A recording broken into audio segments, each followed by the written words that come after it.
Hey guys, welcome back to my channel. I hope you all are doing well. After a long time, I'm making this video finally.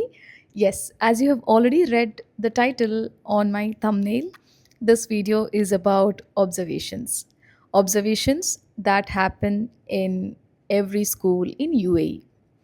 Okay, for those who don't know about me, I live in Dubai and I work as a teacher in Sharjah. So many of you guys are planning to move to Dubai and work as a teacher here. So many of you guys who already work here and who have recently started working and have no idea about how these observations happen and what you are expected to do. For every one of you, this video is going to be super useful. I have tried to include all the tiniest points possible. I have gathered so many points, and of course, everything is not in my brain right now. I'm going to, um, of course, use my notes to, say it. Okay, where should I start from? Let me give a backstory of why I didn't film this video long back. For those who don't want to listen this, you can literally skip and go to the main part. Okay, so what happened is, after the last video which I made, I'll be soon back with the observation video. Maybe after this video goes live, soon after that, I'll take 24 hours. Within that, the next video is definitely going to be live. Suddenly, the workload increased in the school because, as you already know, December month is a winter break for us. It starts from 5th of December to 4th of Jan, which means exactly 1 month is our winter break. Because of which, the deadlines, submissions, assessments, corrections, oh my god, the workload increased like anything, and there was literally no time for any of my personal work. Forget about making videos. Those who follow me on Instagram, you guys already know what happens every day. I post there on my stories. Yeah, this is what happened, and I couldn't film any video. And I sincerely apologize for that, because now that the observation season is over for time being, but it's definitely going to come back next term. Term 1 is done, and next term 2 is going to start on Jan 5th, and then term 3. So every term you will have observations, right? If I make this video now, you can go through this video and prepare for your upcoming observations very well in the month of December whenever you have vacation. I think it's going to be useful for everyone, those who requested and those who want to know what exactly it is. Here is the video. For sure, this video is going to be a very, very long one. Make sure you watch the whole video so that you don't have any doubts. Still, if you have any doubts, you can comment down. I'll try to answer all of your questions. Okay, so this is the story behind why I didn't film my observation video and all of that. Let's finally come into what exactly is observation. I have divided this video into so many sections. So each section will help you. Um, if you know that section, you can skip and go ahead, like move forward. The first thing that we have to discuss here is, for those who don't know, what exactly are observations? The name itself says observing. Okay, in simple words, someone is going to observe you. That's it. Observe you in the sense your lessons, of course. Next thing is, who is going to observe you and why? When you talk about Dubai, we have KHD here, and according to KHDA, they have some expectations for teachers. Your school makes sure that all the teachers are meeting these KHDA expectations. That's why they conduct observations. And these observations happen every term, at least once. So, when you speak about observations, there are different types of observations, like formal observations, informal observations, um, uninformed observations, learning walks. All these are kind of similar things that happen. The observations that happen every term, in any of the schools will be observed by your head of department, the senior leadership team, which we also call as SLT. They also can come and observe us. I belong to secondary, so my secondary head can come and observe, secondary assistant head can observe, teaching and learning head can come and observe me, pastoral head can come and observe me. All these are a part of senior leadership team. Any member of senior leadership team can come and observe me. So this is all about your formal observations that happen, and these are the people who is going to observe you.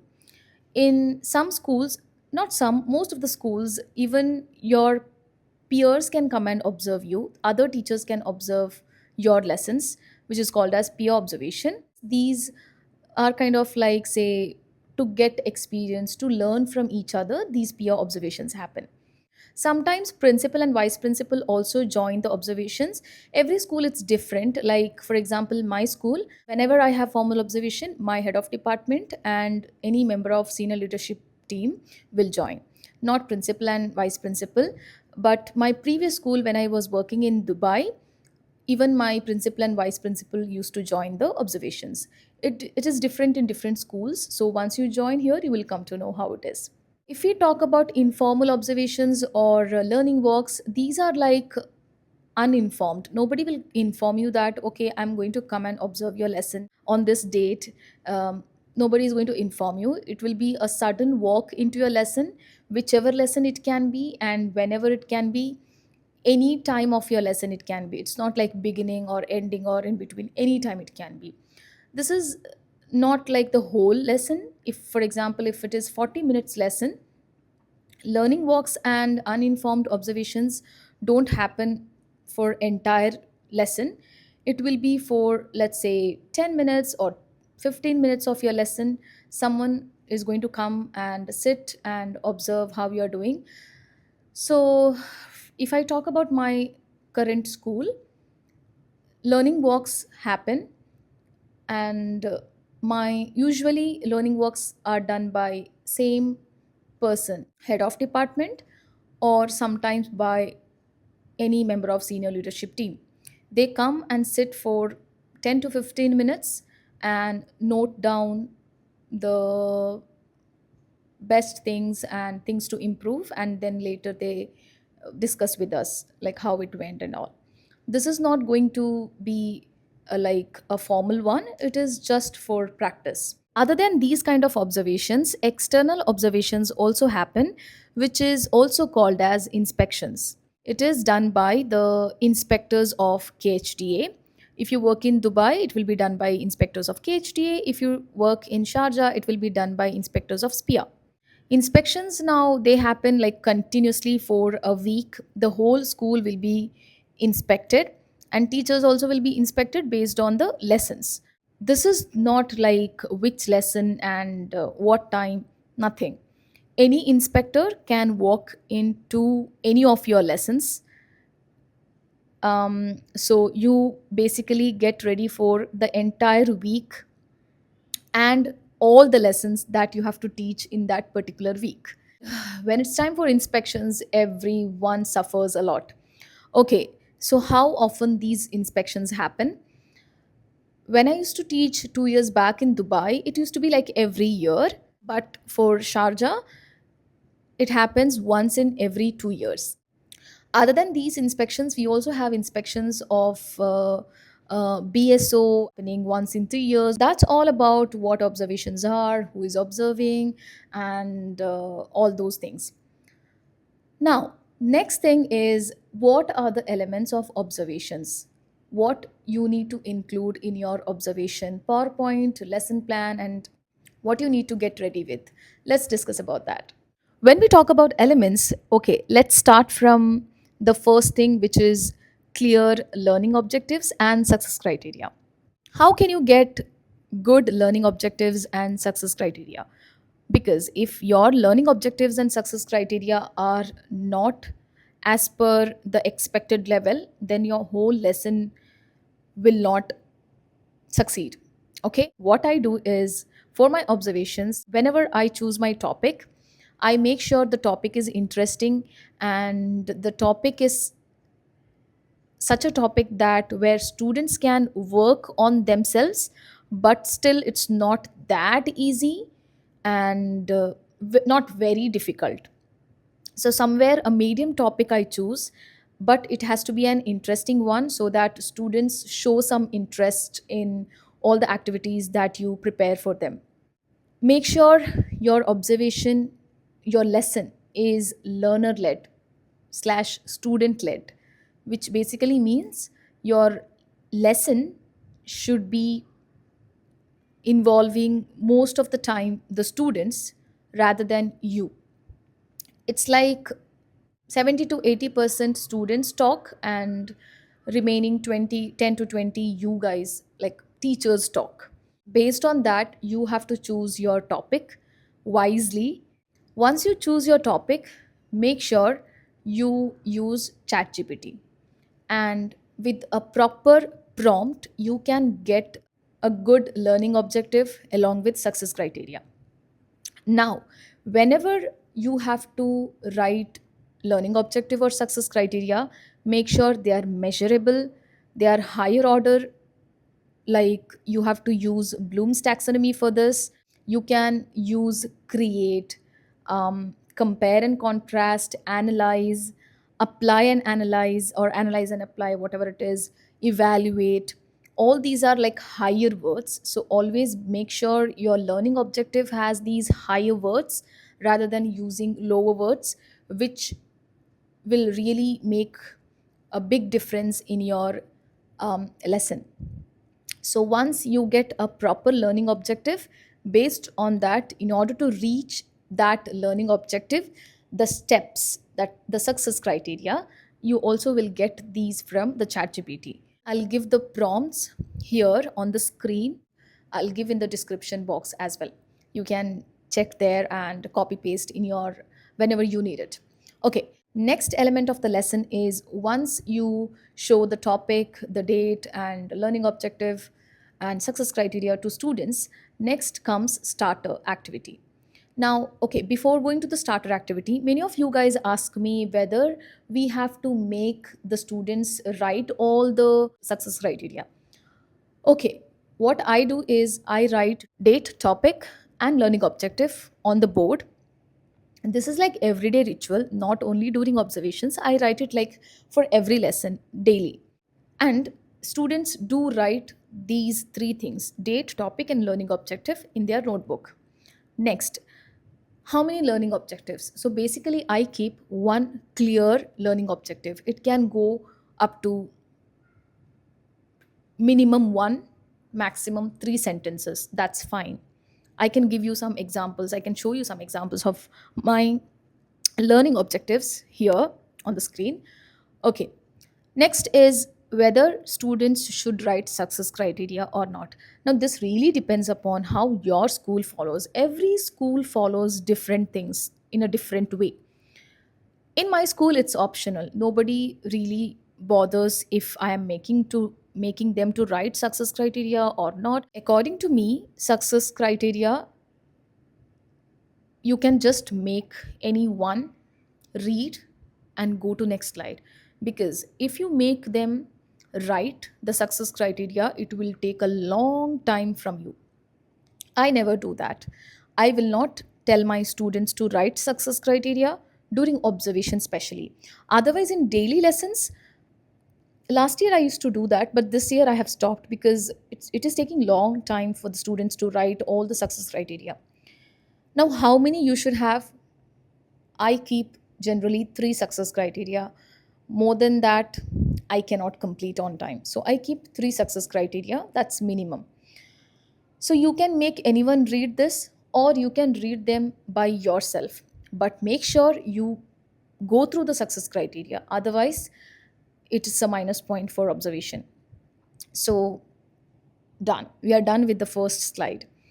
And in the first slide, you can also add a very, very small do now activity. As soon as you start your lesson, in order to make the students open and get engaged in something, you give a small task as do now activity, where you can say, recall five keywords from the previous lesson and note them down, or you can say recall any two sentences from the previous lesson, or anything like one or two fill in the blanks, maybe very small tasks you can give as a do now activity, and including the topic, date, writing time may take 1 minute, so 3 minutes, plus explaining them success criteria.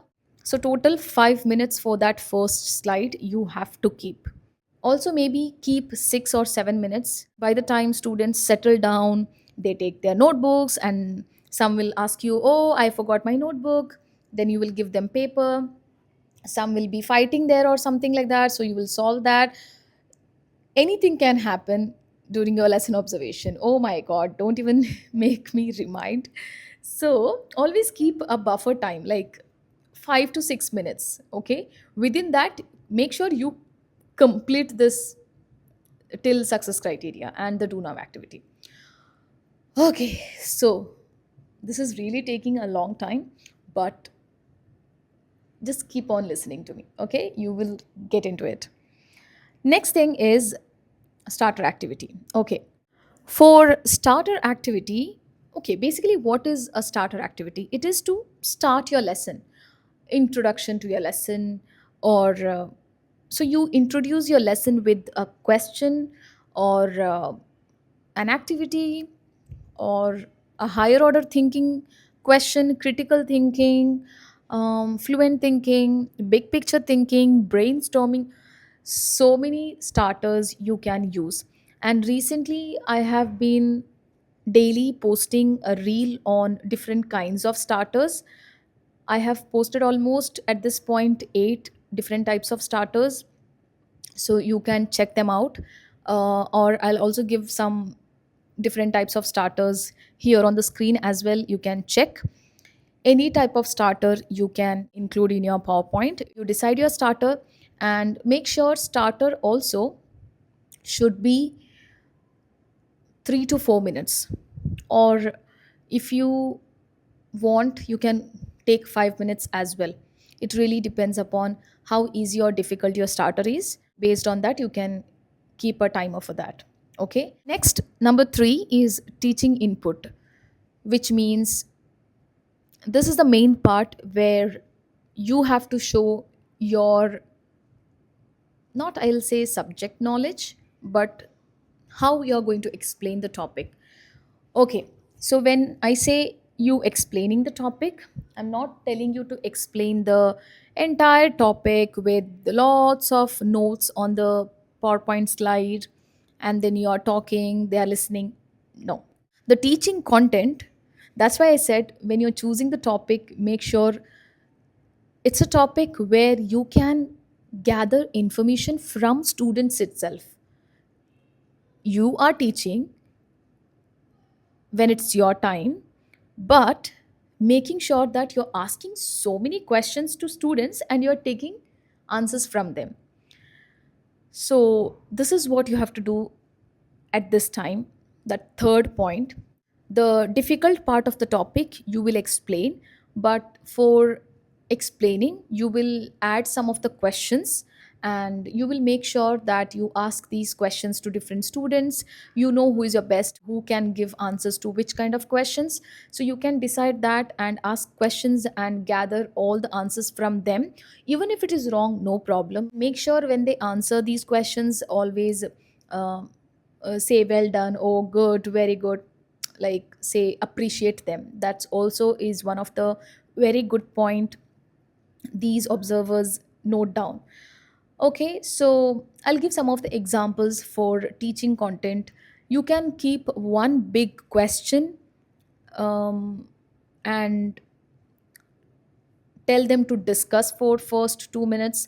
Here you also can use think, pair, share, where they'll sit with they'll discuss with their pair, where you make them sit to if you make them sit as two.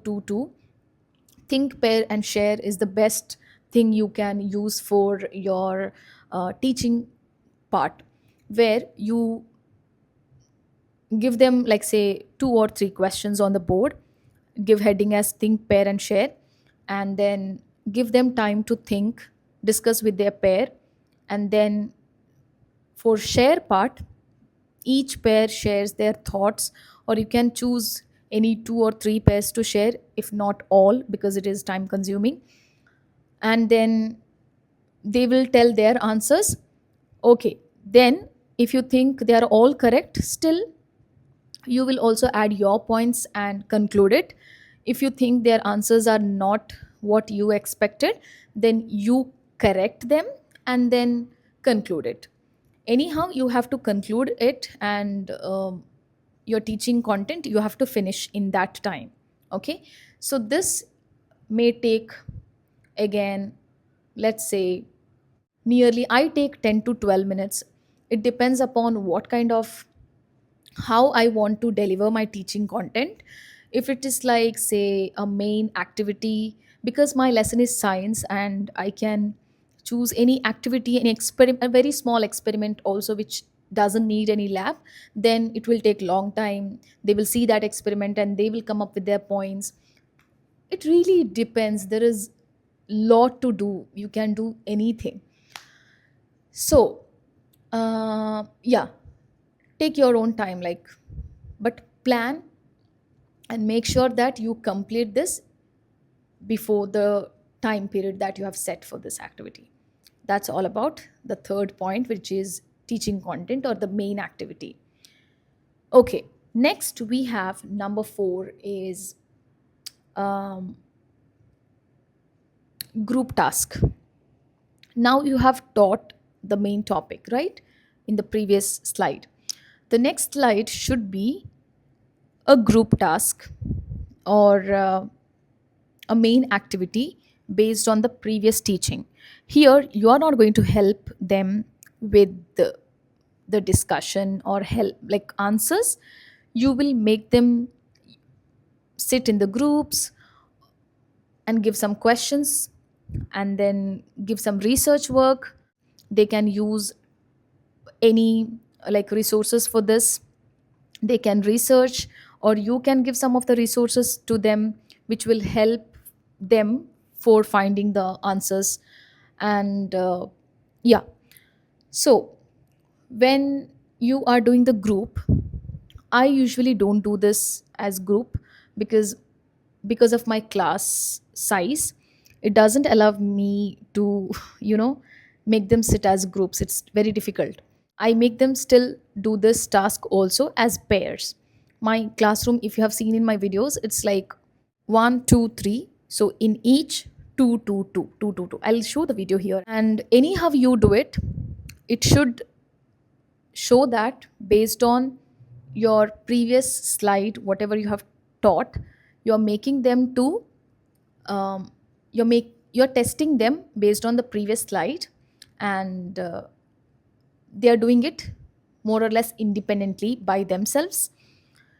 But there will be some students like EAL, SOD students, lower achievers, middle achievers, and some will be higher achievers.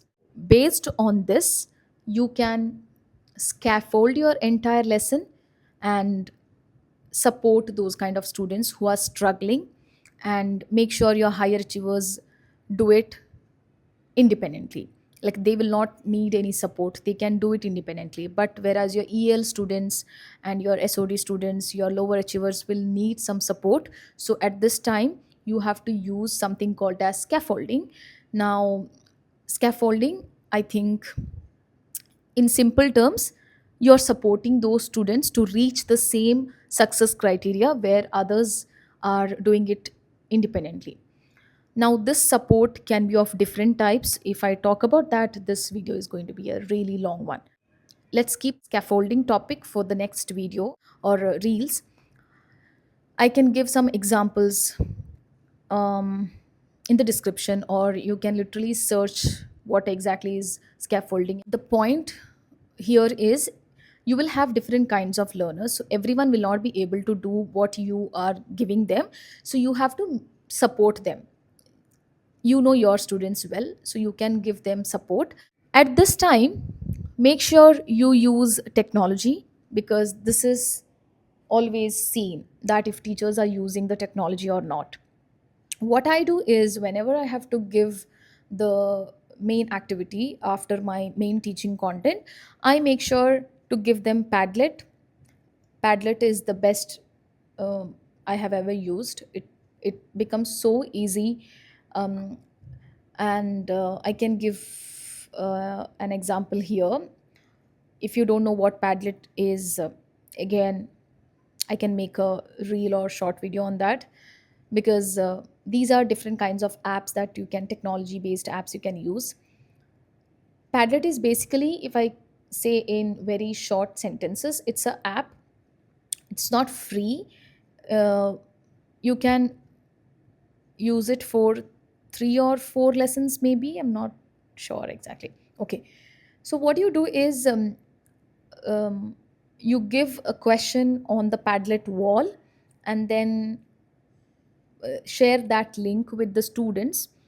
They can open that link and write their answers in that page. So everyone's answer appears on that Padlet wall. You can literally show observers that all of my students are writing on it. Instead of writing in the notebook, they write on the Padlet.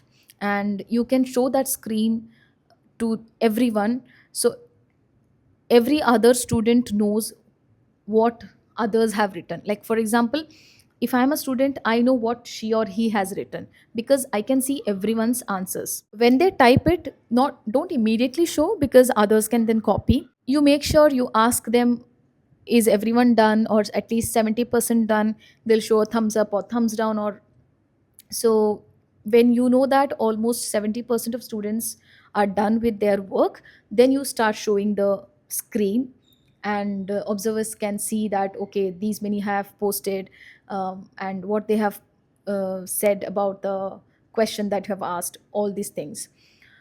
Okay, so this is all about your main activity. That's why I said, when you talk about observations, there are so many things to think of, take care of, and there are so many elements that you can include. And I try to include almost all the criteria, but sometimes you cannot, because in 40 minutes lesson, it's not easy to include everything. So I make sure most of the things I include. This is all about your main activity. And let's go to the next one, which is, okay, AFL. So AFL, what I do for AFL, as AFL stands for Assessment for Learning. There are different kinds of assessments you can use. AOL, Assessment of Learning.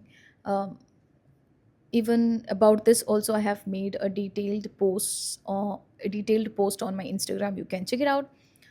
Now, assessment for learning is a very short quiz or task that you give after every your main activity. It can be a small fill in the blanks, or true or false, or choose the option kind of questions you give them. Or for primary and all, you can just make them show thumbs up or thumbs down, or show those green cards.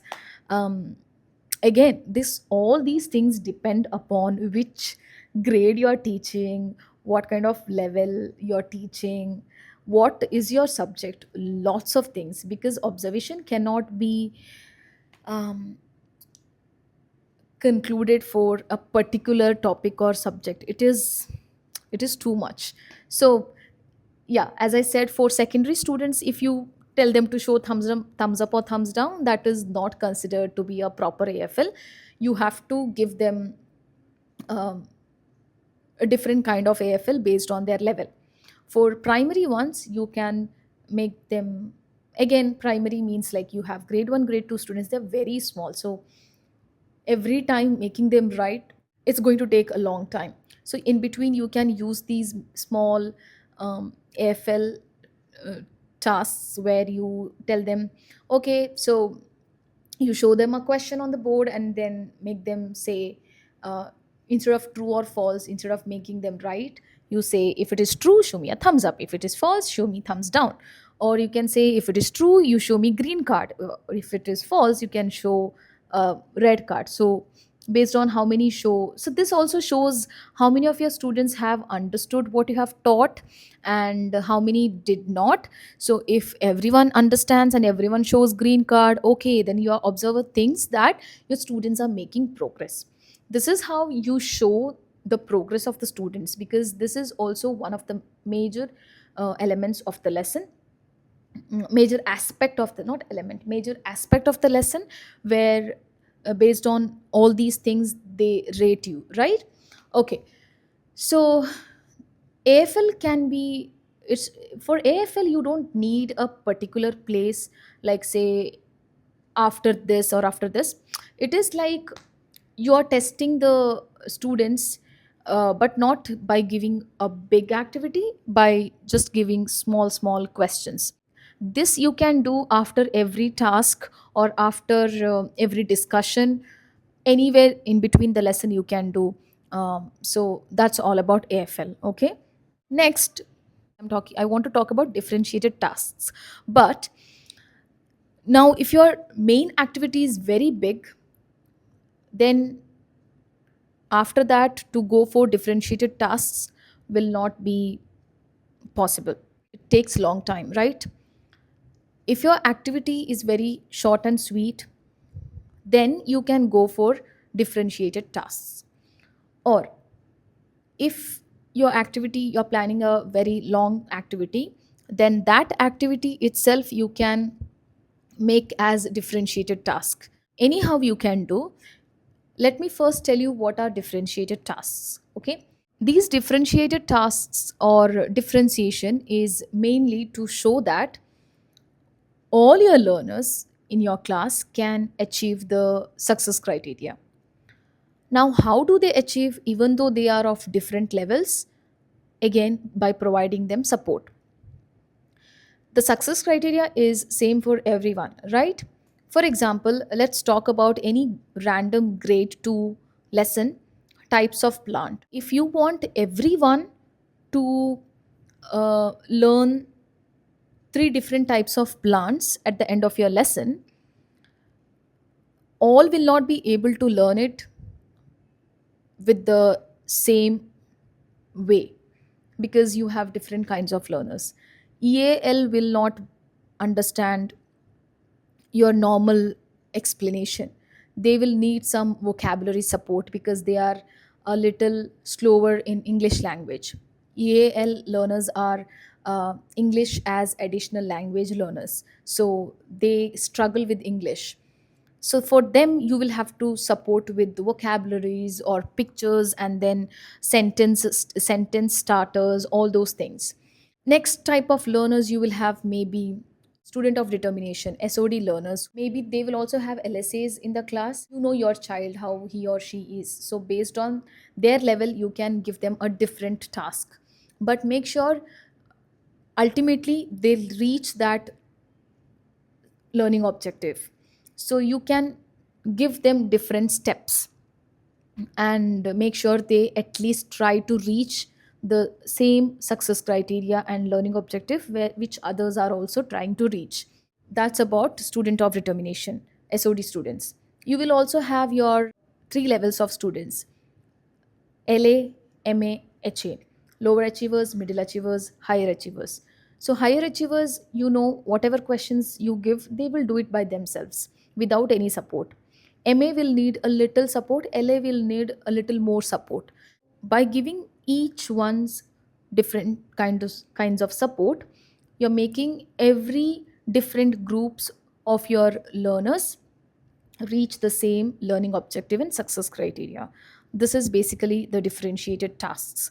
Okay, so whenever, whichever question you give them, whichever level of question you give them, all questions should make sure that they are meeting the success criteria. How they are meeting? By giving support. I can give you again some of the examples. I'll show you the pictures here of my differentiated tasks. You will get an idea of that. Now, next is the last part of the lesson, which is how you are ending your lesson. which is plenary. Okay, so for plenary, keep it simple, but at the same time um, strong, because this is how you wind up your lesson. Plenary can be of different types. It depends upon, again, the level of students, the grade you're teaching, the subject you're teaching. Create 5 WH questions based on the topic that we have learned today for the plenary. Sometimes you can also give exit tickets, where you can say, write 3 things you have learned today, write 2 things you are still not sure about. Or for higher grade students, if you are teaching exam group students, then you can give them some past paper question, or any 2 past paper questions, and tell them to solve it, and then write self reflection of how they were able to do this question, what struggles they went through, what they have to work on. Self reflection, which we say, right? So that also you can combine with plenary. That's all about the lesson. The flow of the lesson is The basic flow of the lesson is this. In addition to this, you can include lots of different things, like extracurricular links. Like if I'm teaching science, I'm linking my science to other subject. um, Cross curricular link to maths, or cross curricular link to English, or UA link. In UA, this is also a major um, area where observers get happy if you link your topic with UA. Okay, I'll again show the examples here on the screen. And then you can also relate your your topic to any of the subjects and say, okay, this is how I'm linking. And that can be considered in a separate slide, or you can include this as one of your tasks. Okay, to save time, this is what I do. I do not make it as a separate slide. Whenever I include a differentiated tasks, okay, right? If I have 3 differentiated tasks for 3 different levels, for one of the level I include cross curricular link or UA link, or my starter can be a UA link question. My AFL can be a UA link question. So I make sure, instead of considering it as a separate aspect, I include in one of the existing elements, so that I can save time. At the same time, I want to make sure that I have included my UA link, no matter wherever I have included, but I have included and have saved time. Okay, other than this, I have to check now because I'm forgetting. After every task or every question, how you will make sure that it is correct, or how students will understand that what they have written is correct. Of course you can say it, that, oh, you have written, what you have written is correct. But for a strength of, like, say 30 students, you cannot literally go to every student and say and check their work, right? It becomes difficult. So at this point comes peer correction, or self correction, where you show the answers of your questions on the slide and tell them. Um, so we use green pens for self reflections and peer corrections. And where what I do is, I tell them to take their green pens, I show the answers once they are done with the task, and I keep for this 1 minute at least. So within 1 minute they have to check their answers using the uh, um, waggle that I have provided. Now, what is waggle? What a good one looks like. Basically, the correct answer that you show on the board. By looking that correct answer, they can correct themselves. Or if you think all your learners will not be able to correct, then you can make sure someone else corrects for them. Peer correction, like I can correct his work, he can correct my work, like that. So it's also considered to be one of the very good features of your observation, where they correct each other's work, or they correct self uh, their own work. Saves your time, and at the same time this completes one of the aspects of the observation. Another important thing observations need is using the data. What exactly is data? We have lots of data when it comes to observations, like using cat4 data. Cat4 is an external assessment. We get a data from that cat4 assessment, and we use that data to group our students. Like, we need to show observers that how we have divided our students. Like, why do you say that this student is la? You know that student is la by your observation, but that's not enough. You have to show with the help of the data as well that this or that student belong to this or that level. Now that you will get from cat4 data, this again you will take time to understand. And if you're already working, you know. If you're not someone who is working in UA, you will have to join a school first to understand this data, and school will help you to guide you with the data. I'm not saying more about data because many of you guys will not understand what I'm talking about. To conclude this data thing, you will have this data file also, which you have made during the um, before the observations, of course. So that data you need to use it, okay? And you need to group your students based on that data. And how you're going to show this is with the help of the seating plan that you have created. Now, what is seating plan? Okay, I'll give you a picture here so you will understand. You can color code the students based on what level they are, and you can say, okay, this student right here is a lower achiever, this student is EAL, this student is SOD. Observers need not to ask you which student is who. Your seating plan says who is what. Observer can understand this particular student sitting at this table is an EL student. So when you are supporting that particular student, observers will think, okay, you are actually supporting because that student is EL, and they will find it in the seating plan. All these things are coming under the data. You're using the data to group the students, right? Next is inclusion. EAL, SOD, all these students come under inclusion department. You can take support from inclusion department, use some strategies for those students who are coming under this department. That's all about inclusion. Another thing which you have to keep in mind during observation is classroom behavior management. Very, very important. I know it is very difficult to manage the classroom, especially the generation now we have. We have so many rules and regulations. We cannot scold them. We cannot, uh, lots of rules, right? So it's very difficult to manage the class. And so many of you have also asked me, how do you manage? Okay, so it is difficult, but I must say my secondary students are far, far, far better. When it comes to behavior management, it all comes with practice and using different strategies.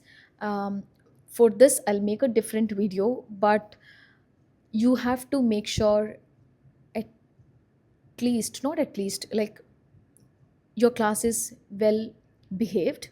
Doesn't mean that they have to be quiet for the entire lesson. No, no, no, no, that is not behavior management. When they have to talk in a such a way that, like, raise your hand for answering one at a time, not everyone shouting together, not talking other things or not doing other work when lesson is going on.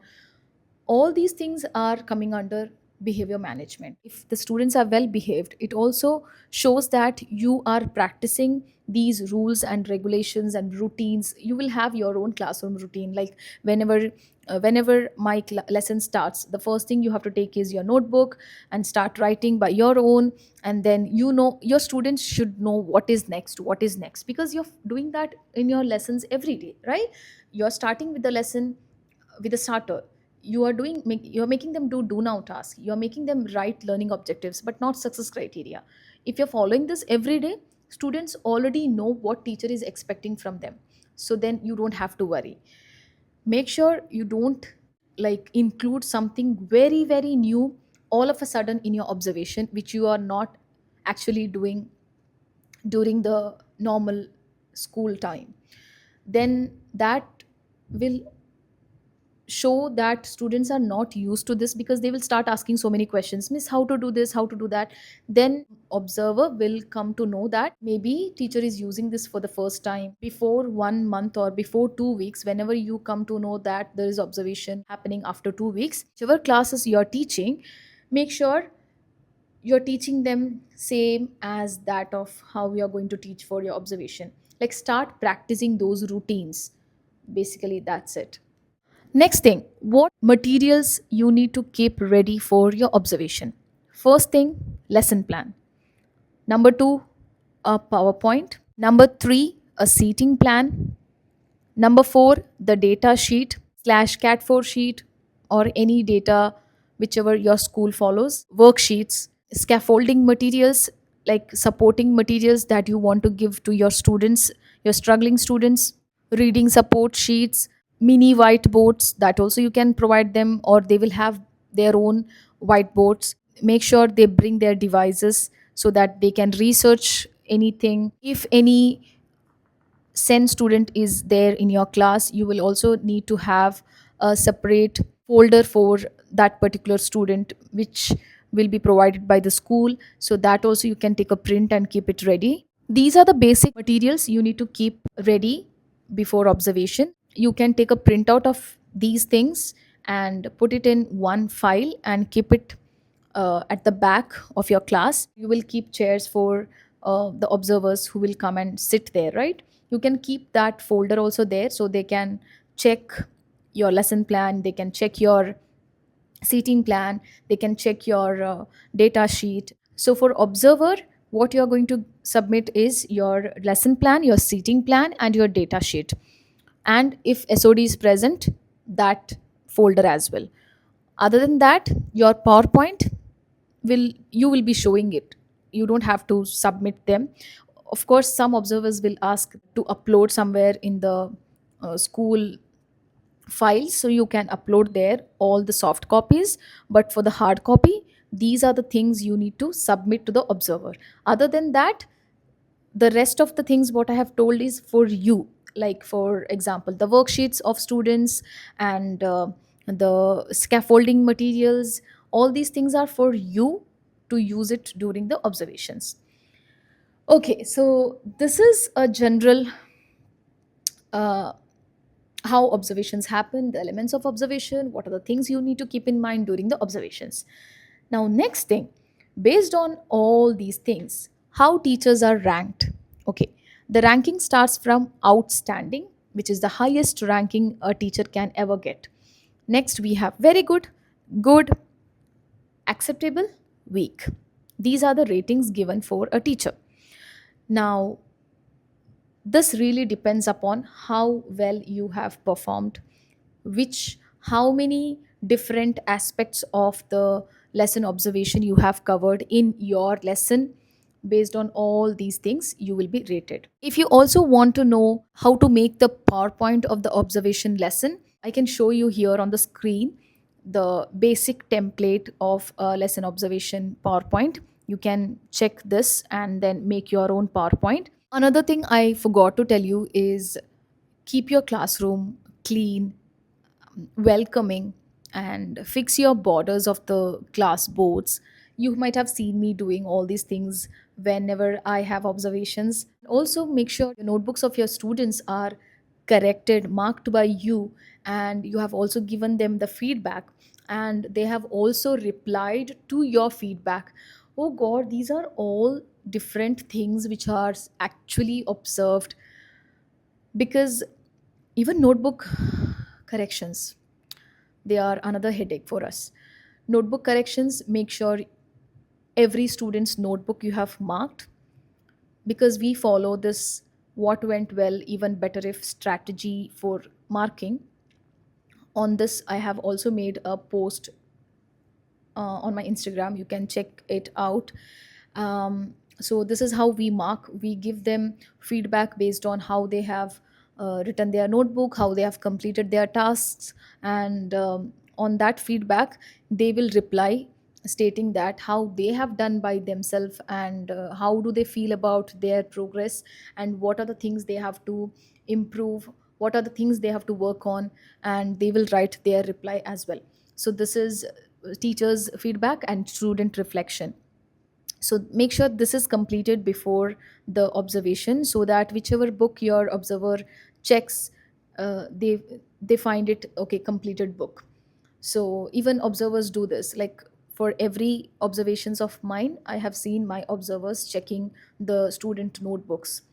So yeah, that's what I wanted to say. I think we have covered almost every detail of the observation. If anything is left, I'll make sure to give in between the video wherever possible. If you still have any doubts, like say anything, you can ask me in the comments, or you can read the description box clearly. I'll give there each and every detail. Let me know if this helped you, or you can show a heart emoji if you have watched my video till now. It kind of motivates me to make more videos, even though I have no time. Yeah, but still. Make sure to follow me on Instagram. Even though I don't make videos here, I literally post every now and then on Instagram, because it is short form content and very easy to make. And there are so many tips and tricks you will get. Even your unanswered questions, you will get answers there on the Instagram. Just make sure to follow and then scroll as well. Just follow and then you ask me on DMs lots of questions, but those question answers are already there on my reels, on my posts. So then it's not possible to answer every DMs that I get. You won't believe I get nearly 300 to 400 DMs every day, per day. At this point, I have 30 plus K followers there. So, yeah, it's not easy to reply everyone, especially when you are a teacher and then you have a workload. If you check my highlights, you will get lots of tips. If you check my posts, you will get lots of tips. If you check my reels, and not only checking reels, read the caption of the reel, so which will give you lots of information. I hope this was helpful. If it was, please don't forget to like, share, and subscribe to my channel. My next video is going to be about house hunting, which many of you guys have requested after watching my stories on Instagram, that I'm house hunting. So yeah, most probably that will be my next video. Till then, everyone, take care. Enjoy your winter break. If you are teaching here, enjoy your winters. Bye.